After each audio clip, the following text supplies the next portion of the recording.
Stan Rapp, co-founder of Rapp. You've been in advertising in around 50 years. What do you think is wrong with advertising today? The same thing that was wrong with it 50 years ago. It's what I call non-vertising. These are ads that are done for the creative enhancement of the creative director rather than to sell the product or service. And they have three characteristics. The headline doesn't select who is wanted to read this. The body copy is set in minuscule size type, often against a reverse background. It's unreadable. There's no call to action in today's world, to the internet 50 years ago, to the telephone, so that you can continue what the ad starts and start a relationship with that person. Your solution to this you call entangled marketing. How did you come up with that? Interesting. I picked up a copy of a magazine called Scientific American, which I read as someone who is fascinated by science but doesn't know very much that a scientist would know. And in it I found an article about the quantum world. Fascination with quantum mechanics continues and grows. And it talked about two particles being entangled, and that the fundamental principle of quantum mechanics was entanglement, and how these particles never let go of one another no matter the distance between them. Wow. I said, wouldn't it be great if we had a relationship with our customers that never let go, and that we shared our experiences, and it was a continuum that would go on and on and on in an enduring, wonderful relationship. Entanglement, maybe that's the word I've been looking for to describe what the new business model is of the digital age. And how should this entanglement play out in marketing?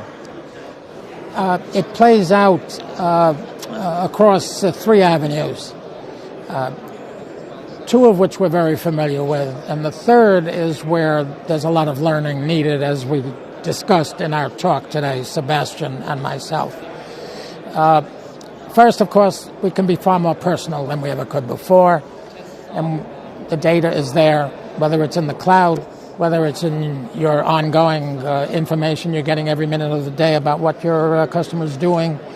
And, of course, it's there in research that you do. We still do classical research. It's still enormously helpful, focus groups and the rest. So we can be personal. And in many ways, many marketers are personal and relevant in how they get engaged in the social media, which we now have, and which more channels keep arriving all the time. So the problem is engagement is in the now, in the here and now, and it can be followed by disengagement very easily. And it is, because there's so much going on that screen.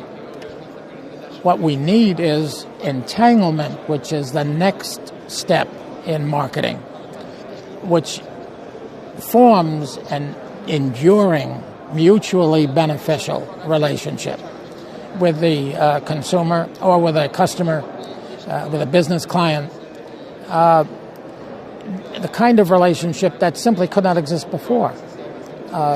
Yes, the madmen back then did some weird things, but they also did what made sense given the mass reach of television and a few other media channels. Being from direct marketing at that time, I was an anti-madman myself, in that I was saying that, wait a minute, all that's fine, positioning, getting the right perception in the brain, but you really can do things to have a direct relationship. In those days, we said direct instead of one-to-one. They didn't listen. And we went on, and what happened when the internet came along, it was a rocket booster that took direct marketing into a whole new place, which is where we are today, and why we have this digital conference here in Copenhagen. Stan Rapp, thank you so much. You're very welcome.